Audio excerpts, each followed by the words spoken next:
Boa tarde a todos. Sejam todos bem-vindos. Quem tá vindo pela primeira vez hoje? Opa, temos uma pessoa, muito bom. Seja bem-vinda. Baseado nessa pergunta também, quem está vindo pela primeira vez, essa semana a gente teve uma orientação da nossa direção, da nossa direção municipal da espírita, de que nós palestrantes tenhamos sempre o cuidado de sermos claros, dar todos os conceitos, porque a gente, na nossa plateia que nos ouve, nem todos estão no mesmo grau de conhecimento da doutrina espírita. Então a gente tem que ter o cuidado de orientar, esclarecer e que a gente seja claro para que seja proveitoso a vinda de vocês aqui na casa.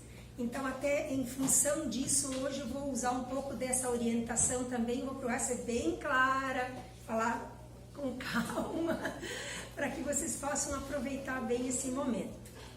Então a gente vai agora começar a nossa união espiritual, nos congregando a todos que aportaram a nossa casa hoje, aos que decidiram tirar um tempinho da tarde de sábado para vir aqui, se esclarecer, buscar orientações, trazer as suas aflições e com isso pedir ajuda do alto. A gente também sabe que nós temos uma grande equipe espiritual que adentra essa casa, que coordena todos os estudos e que a todos que aqui entraram foram recebidos com um abraço fraterno e espiritual. Então, na certeza de que nós estamos aqui com o intuito de crescermos na nossa evolução, a gente agora se conecta, se concentra para esse momento de reflexão. Então, que a luz, que a paz seja a nossa companheira e que assim seja. Nós vamos hoje falar de um assunto chamado Sinais da Renovação. Eu vou explicar o que é esse título e o que ele quer dizer no decorrer. Este capítulo que eu vou falar, que é o capítulo 24 deste livro, ele vai se basear nesta obra, Jesus no Lar. E este livro, seguindo a orientação da nossa orientadora, então, que a gente tem que explicar o que é o que para as pessoas saberem. Este livro foi ditado pelo espírito Neio Lúcio para o encarnado, agora desencarnado, médium Chico Xavier. Então, é para a gente explicar sempre que o livro foi ditado pelo Espírito e escrito com a mão de Chico Xavier por uma psicografia. Eu vou explicar depois, botar uma imagem para a gente entender, porque nem todo mundo tem o mesmo grau de conhecimento do que é uma psicografia. Na nossa literatura espírita, nós temos trazido à clareza, por Humberto de Campos especialmente, que também era um encarnado brasileiro, que agora é um desencarnado, atua no mundo espiritual, e ele também ditou muitas obras ao médium Chico Xavier. Ele diz que no mundo espiritual tem bibliotecas, como nós temos as nossas bibliotecas aqui no mundo terreno. No mundo espiritual tem bibliotecas, tem todo o acervo de tudo que acontece conosco e também os registros de todos os tempos.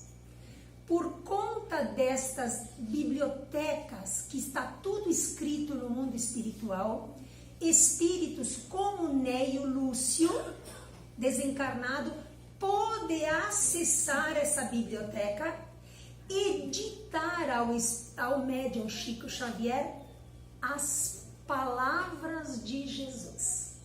Então, neste livro vai constar diálogos de Jesus que não estão nos evangelhos. Por quê? Porque não dá para colocar tudo nos evangelhos.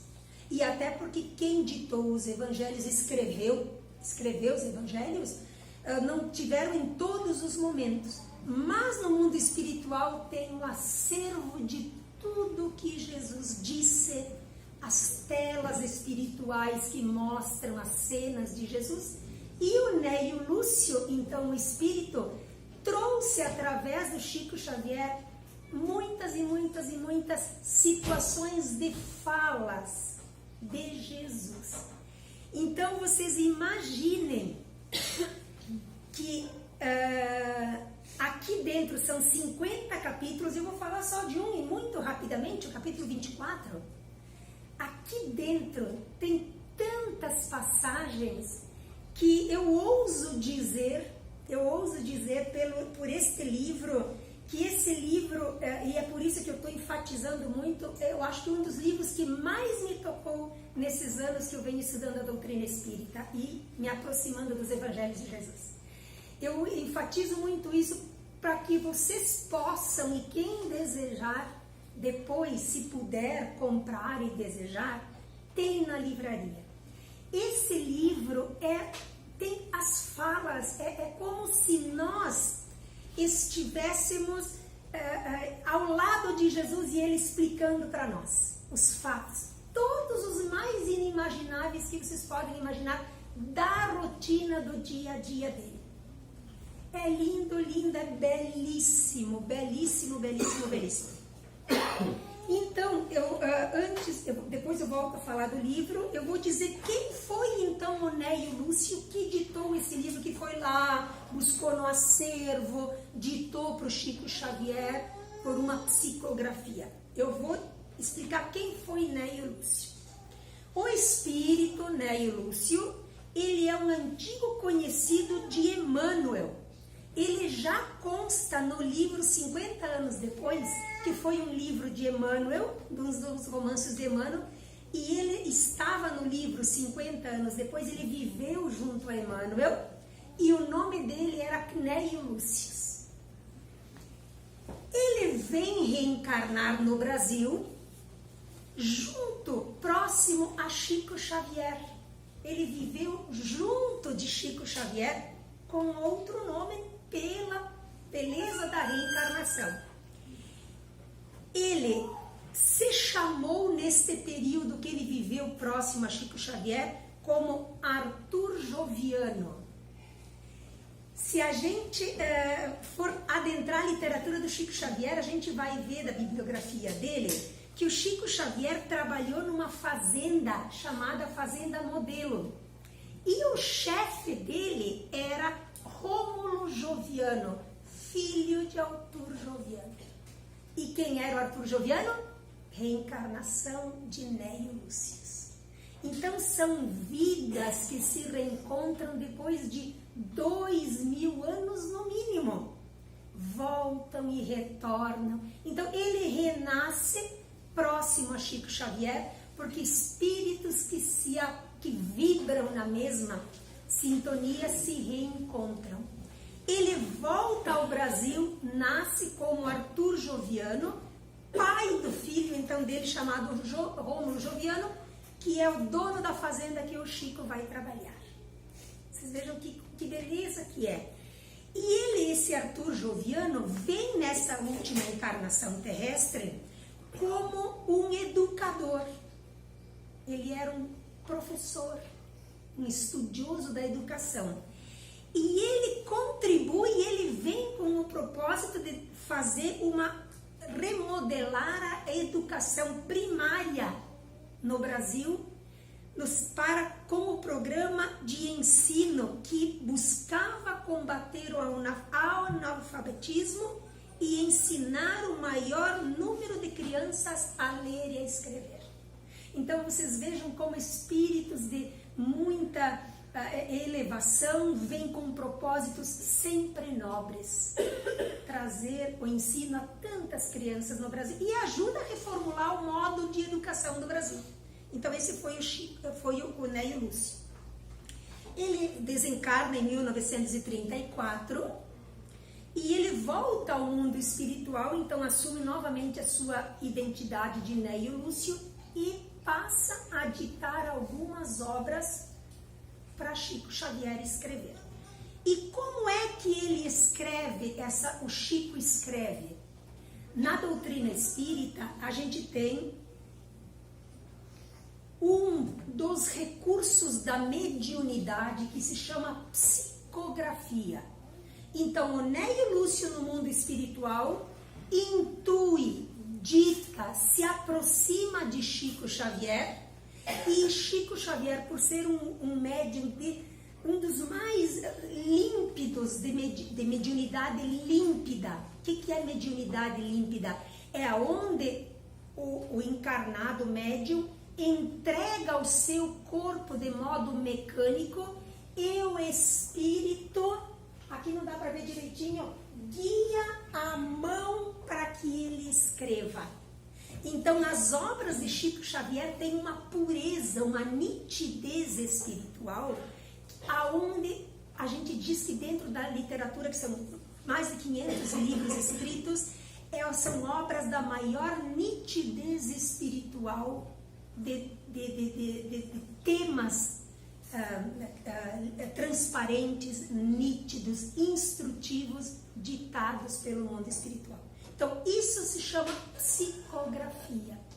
Tem-se a psicografia mecânica, que poucos são os médiuns mecânicos hoje, bem poucos. Então, mecânica, o médium fica inconsciente, que era o caso do Chico, ele fechava os olhos.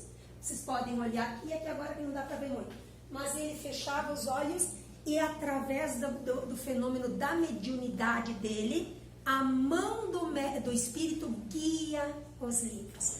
Tanto que Chico tem obras que foram contestadas na época pelo mundo dos médicos, a medicina. Tem livros de André Luiz, que também é um espírito que ditou as obras para o Chico, que os médicos na época se reuniram, foram tudo para Minas Gerais e dizer: o que tu está escrevendo, essas coisas que a medicina não está dizendo? Ele diz: olha, eu não escrevi nada, minha mão é que escreveu, quem escreveu é o espírito André Luiz.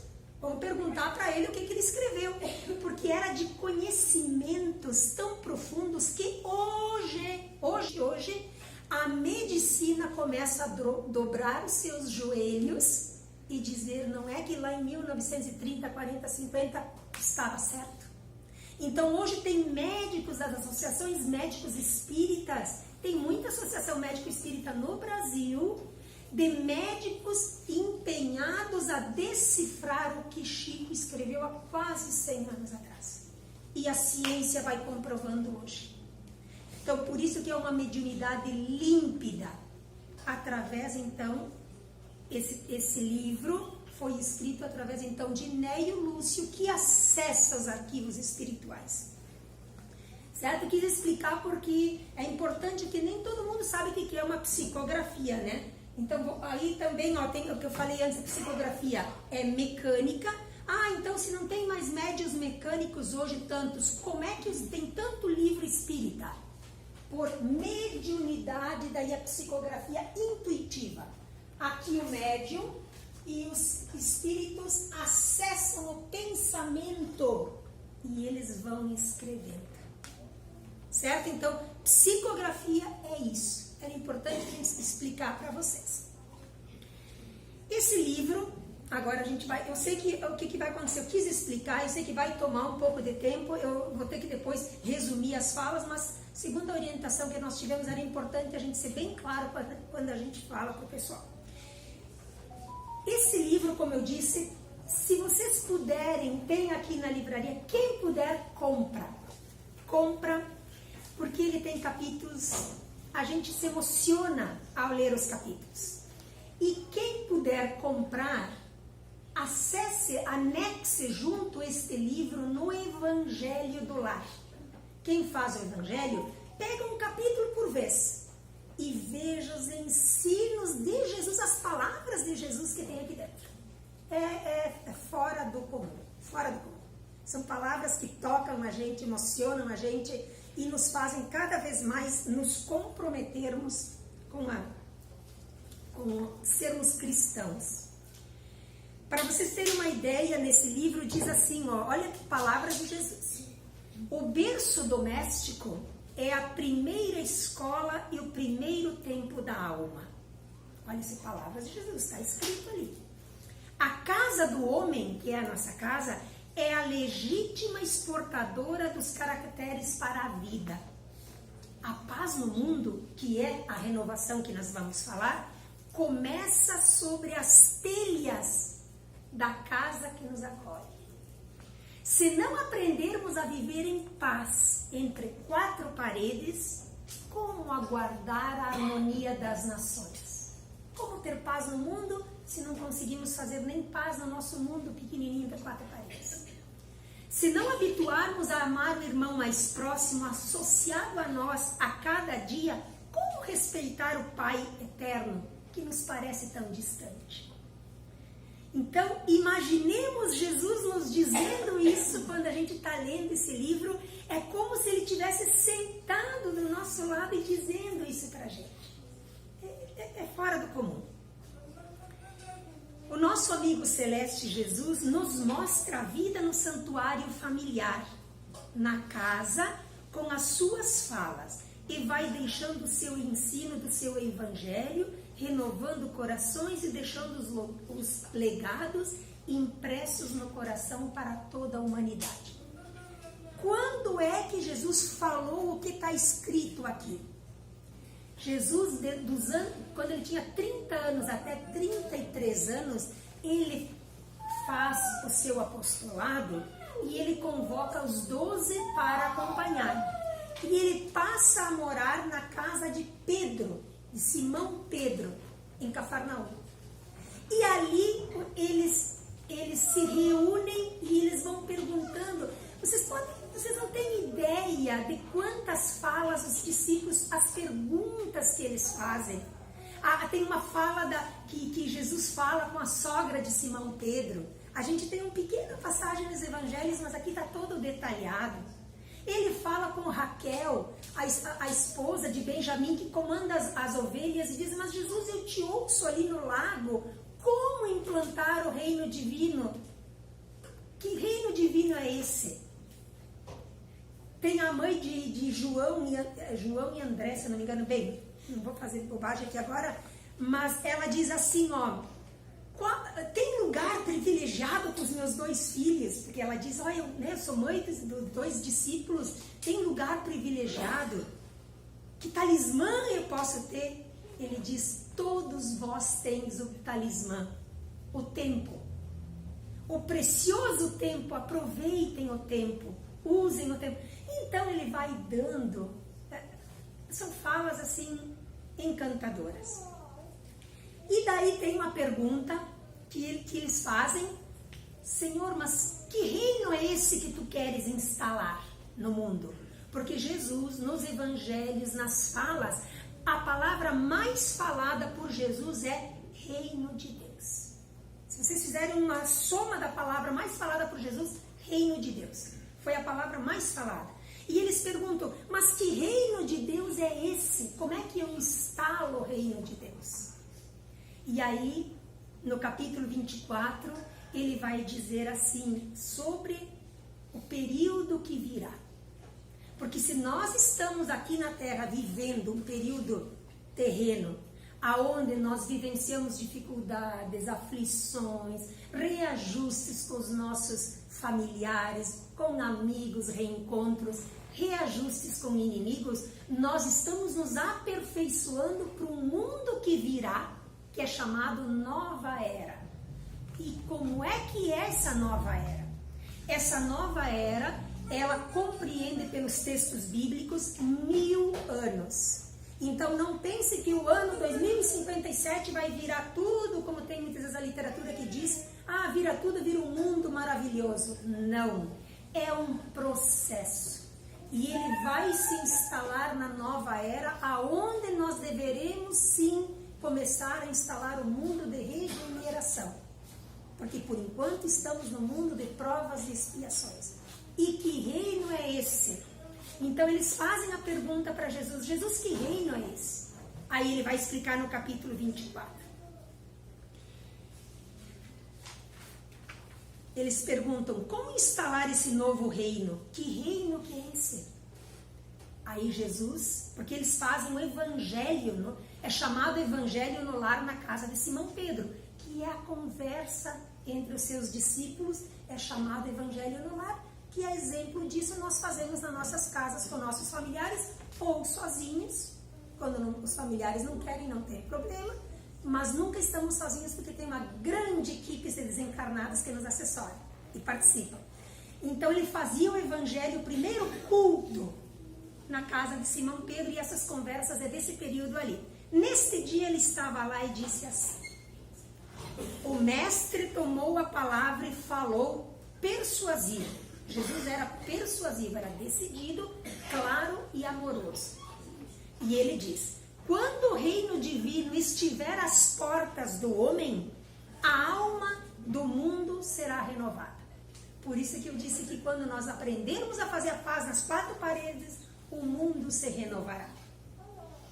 E Jesus diz, ó, palavras de Jesus, o mais poderoso neste período não será o mais desapiedado, aquele que tem poder, que manda, que comanda, faz e desfaz, e sim aquele que mais ama. Então esse é o reino. Então a gente vai se perguntando, essa receita que Jesus está passando para nós, é hoje? Se for não, nós não estamos ainda, nem botamos o pezinho no mundo regenerado ainda. Temos que fazer a nossa tarefa para poder fazer. Então a gente começa a fazer dentro da nossa casa para começar depois a expandir. O vencedor não será aquele que guerrear o inimigo no exterior, que criará rios de sangue, como a gente vê as guerras, todas essas falanges, essas coisas que a gente vê no Brasil também, grupos brigando com os outros. Ele diz assim, mas aquele que combater a iniquidade e a ignorância dentro de si mesmo. Então, olha a grande guerra, batalha, melhor dizendo, que a gente tem. Matar dentro de nós a ignorância e se abrir para o mundo novo e fazer a nossa parte, né? O mais eloquente não será o dono do mais belo discurso. Então não adianta nada eu vir aqui na frente falar que, nossa, como ela vai se... Nada disso. Será sim aquele que aliar as palavras santificantes aos próprios atos. Dizer e fazer. Elevando o padrão de vida onde estiver. O mais nobre, quem que será o mais nobre? Hoje o mais nobre é aquele que porta títulos, é o doutor fulano de tal. Para Jesus e o reino divino, não. Não será o maior detentor dos títulos que lhe conferirão a dominação e propriedades na terra, mas aquele que acumular créditos de amor, de gratidão no coração dos seus, das mães, das crianças, dos velhos, dos enfermos, dos honestos, dos dignos, dos humildes. E o mais respeitável desse novo mundo não será aquele que tem ouro, posses, dono de tal coisa, e sim aquele que tiver o melhor coração. E o mais santo será aquele que está lá no altar. Muitas vezes a gente não desmerece os santos da religião dos altares, não é isso. Mas tipo bustos nas praças, ele ou fulano de tal, não. Será aquele, não será o que isola em altares do supremo orgulho, evitando o contato com os dos que padecem, por temer a degradação e a imundície, mas sim aquele que descer da própria grandeza, estendendo mãos fraternas aos miseráveis e sofredores, elevando a alma dilacerada aos planos da alegria e do entendimento. E o mais puro, não será aquele, o mais puro, aquele que, eu não vou me misturar com essa gente, que eu vou me contaminar, né? Não, o mais puro não será aquele que foge do intercâmbio com os criminosos, com os maus e criminosos confessos, mas aquele que mergulha no lodo para salvar irmãos, sem contaminar-se. E o mais sábio, quem será o mais sábio no reino divino de Deus? Não será o possuidor de mais livros e teorias, mas justamente aquele que, embora saiba pouco, procura acender uma luz nas sombras que ainda envolve o irmão mais próximo. Vocês vejam que muda tudo. Os padrões materiais, físicos que nós temos hoje, que dão status, poder, vai tudo pro chinelo. Então, se a gente se pergunta assim hoje, é o reino de Deus que eu estou vendo ou o reino dos homens? Por enquanto é o reino dos homens. E é guerra daqui, é gente desviando coisa, e é trocentas coisas. É reino de Deus? Não. Então, quando que adentrará o mundo novo? Que Jesus está dizendo. Quando vossas almas construírem o reino dentro de vocês. Cada um fazendo a sua partezinha, o mundo melhora e o reino se instala. Nesse momento, o amigo divino Jesus, ele está explicando para eles sentados. Imaginem a gente sentadinha com Jesus na mesa e ele explicando tudo isso. Ele pousa os olhos lúcidos. Imagina assim, fiquei imaginando aquele olhar de Jesus, os olhos lúcidos na noite clara. Ele olha pela janela, em pleno coração da natureza, faz um intervalo e pensa. E depois diz: nesta época, eu estou vos dizendo como será, os homens não se ausentarão mais do lar em combate com os próprios irmãos, por exigências de conquista de ódios e raças, em tempestade de lágrimas e sangue, porquanto estarão guerreando as trevas da ignorância, as chagas da enfermidade, as angústias da fome, as torturas morais de todas as matizes.